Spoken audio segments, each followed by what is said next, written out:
Listen, before I start this interview, I'm going to ask y'all to, forgive my language in advance. Because I'm going to say some stuff on here that I don't usually say on my videos. So those of y'all who have sensitive ears, keep swiping. Let this be one of my videos that you swipe on by. Because, listen, playtime is over and the gloves are off. Now, listen, first I want to say thank you to my Chi-Town sister who, let me know that Trump was going to be in Chicago doing the interview. Now, let me say this. This was the most disrespectful interview I think I've ever seen. First of all, Trump knew when he went to this interview that he was going in the lion's den. Kudos, Trump, to you going to this, because this was some straight up bullshit. This girl was so disrespectful, it's ridiculous. The whole fucking panel was disrespectful. Oh, they were very disrespectful. There was no objectivity, especially for these women to be journalists. Journalists are supposed to be objective. But it was so disrespectful, it was ridiculous. First of all, Kamala Harris didn't even show up. Kamala Harris didn't even show up because she don't feel like she needs to show up because she already knows she got the black votes lined up in Chicago and she don't have no respect for the black people. And let's not forget, she chicken shit. She complete chicken shit because she been saying she wanted to debate Trump, and this would have been the best time for her to be on stage with Trump and say whatever she wanted to say to him. But of course she didn't even show up. The doggone interviewers, they were 35 minutes late because they had no respect for Trump either. But Trump, kudos to you for going into this bullcrap. Now, this interview didn't even start the interview off by saying hello President Trump, or hello former President Trump, or hello Trump. She didn't even speak to him. She just went straight into the text. And let me tell y'all something. I don't like Kamala Harris at all. Period. Y'all know I don't like Kamala Harris. But she is the VP of the United States of America. And if I had a conversation with her, if I had an interview with her, the first thing I would do before I even started any question would say, hello, VP Harris, how you doing? That's the least respect you can give to anybody. But these disrespectful tricks, they have any respect for Trump. All they did was come out with attacks from the beginning. These women didn't do none of that. Like, they were disrespectful from the jump. We don't have to like someone, but we still respect them. I can even say I don't like Kamala, but I do respect her because she is still made in the image of God. But I'm telling you, these women, as soon as he came out, like, she just came with the hostile questions right away. It wasn't, nice to meet you. How are you doing? Thank you for coming. Like, it was none of that. The setup was very unprofessional. The mics were so janky that Trump was having a hard time hearing the questions. The man was invited on false pretenses. He was told that Kamala was going to be there, but Kamala didn't show up. And they accepted, to meet with her on Zoom, but rejected the Zoom call with him. And I can't forget to mention that no president have shown up to their event in over 20 years. No president now. And so, again, Trump could have rejected their invitation, but he didn't, because it meant more to him to be there actually for the people, knowing this man is in a Democratic-run state. Chicago is a Democratic-run state. Kamala, and she's right, like, I already know I got the black vote in Chicago, so I don't have to do anything. I don't have to do anything. From the beginning, that's all they came out with. Now, this dumbass trick gonna have the nerve to say to Trump, tell me why should black people support you? With your rhetoric and all this and all that, and why should black people support you? You lied about Obama, you lied about Nikki Haley, and let me tell y'all something. That's what a lot of the black community mad at Trump about, because Trump questioned Obama citizenship in the United States of America, and you cannot question King Obama because black folks will have a fit. That's what a lot of them are said with Trump about. Because you can't question their God. And a lot of black people, their God is Obama. Y'all get mad at me all y'all want. It is what it is. I said what I said, and I meant what the said. Yep, I said it. But let me tell y'all this right here. Where is the lie? Obama is a God for many black people. Now, had it been a black person that asked Obama that, black people wouldn't have no problem with that. They wouldn't have no problem with it. And church folks are the main ones. They're the main ones. Forget that this man, came in and pushed anti-Christ legislations for the LGBTQ community, because literally that was all he did. We continue to be hoodwinked by identity politics, not clearly seeing that Kamala is literally Obama 2.0 10 times worse.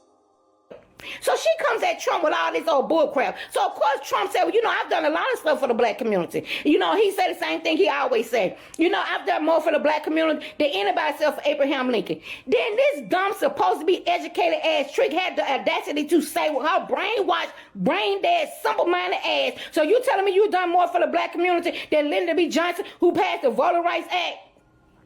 This has got to be the dumbest I ever heard in my life, and I've heard a lot of them. But she's supposed to be so educated. First of all, let me tell y'all something, because I'm tired of blacks acting like Democrats, and Lyndon B. Johnson did so much for the goddamn black community. Lyndon B. Johnson didn't have a choice but to sign off on the Voting Rights Act because Republicans passed it. He was the president of the United States of America, and he didn't have a choice but to sign off on it. It's not like Lyndon B. Johnson and the Democrat Party did a goddamn thing for blacks out of the kindness of their heart. They did it because they didn't have a choice because Republicans passed it. And I'm so sick of these goddamn dumbass black folks acting like Democrats loved us. They ain't never cared nothing about us, and they still don't. But y'all keep falling for this goddamn trap they keep putting out there, thinking they care so much about you. Let me pause it right here, because she's telling the truth. Every civil rights bill was implemented by the Republican Party. Research is key. I'm telling you, if you do your homework and research, you will find it. Less than half the Democrats supported the bill. He signed it because he didn't have a choice. Lyndon B. Johnson didn't have a choice. And when he signed it, he said, I'm going to have these ends voting Democrat for the next 200 years because y'all don't understand how politics work. That's what he said. And so everything that she is saying is facts. And Trump got to saying what he's done for the black community. He was bringing the receipts. But see, wasn't nobody trying to hear none of that. And it's just really crazy to me because, remind you, I didn't know who Trump was until he started running for president.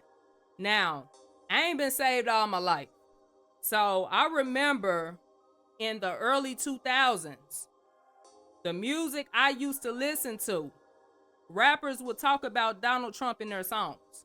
And one of the songs that I heard, and I'm sure some of y'all remember this, it was Young Jock, It's Going Down. And I remember he said in the song, you can look up these lyrics, boys in the hood call me Black Donald Trump. Now, again, at that time, I didn't know who Donald Trump was, but I knew the song, and I knew a lot of these rappers would give him praise in the song. And this is because Trump was helping a lot of these mainstream artists with their businesses. Sexy Red even said that, folks in the hood love Trump. When he was in office, the unemployment rate was low.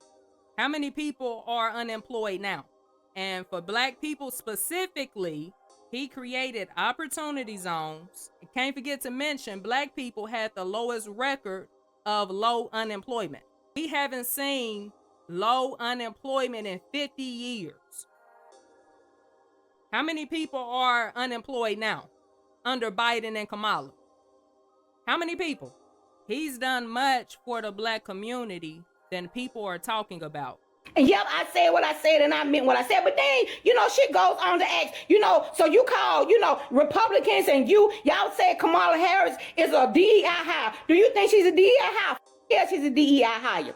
She's a DEI hire. She was hired because she was a woman and because she was a woman of color. And she started calling herself black. Then this interviewer gonna tell me, well, she always called herself black. You telling her because Kamala Harris called herself whatever she need to call herself to get whatever votes she need to get. I'm waiting on her to say that she's a trans woman because now she's trying to get votes from the trans community. Kamala Harris is an opportunist. She's an opportunist. Throughout her entire career, she's used people for opportunities. And I noticed in this interview, these women, again, they clearly aren't journalists. They're propagandists.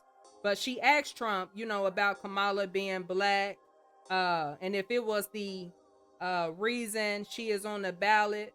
She asked out of gotcha, I'm trying to trap you. You're a racist. And didn't even get the response that she was looking for. And then try to say, Kamala is, a black woman because she went to HBCU. When white, Hispanic, Latinos, they make up a quarter of enrollment at HBCU. But it's like, you know, oh, we just forgot that, you know, she was acknowledged as the first Indian president. But she gets a pass because black people continue to buy into identity politics. When Kamala's mother is Indian, her father is half Irish and half Indian. He was a citizen in Jamaica. And so it's like, okay, Lyndon B. Johnson, like is he lying? Because we clearly see that this woman isn't black. She's playing in our faces. And it's like, no, we just want a woman for president. And people are still like trying to justify in their minds that she's a black woman when she's not a black woman.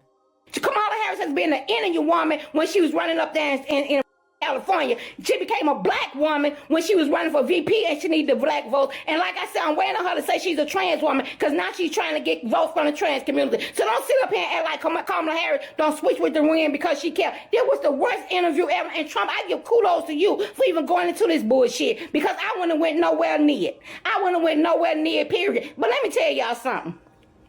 If y'all sitting up here thinking just because a person is black or just because a person is a woman that they got to jump in line with the Democratic Party or they got to vote for Kamala Harris, kiss the crack of my ass because I am a black woman and I'm not voting for either. I'm not voting for Kamala Harris and I'm not voting for the Democratic Party, and it is what the it is. Well, she asked us to forgive our language in advance, and this is what I call letting loose. Like she just let loose, but she's not lying. She's not lying at all. But that's enough of my thoughts. Drop you all's thoughts in the comments below. Blessings.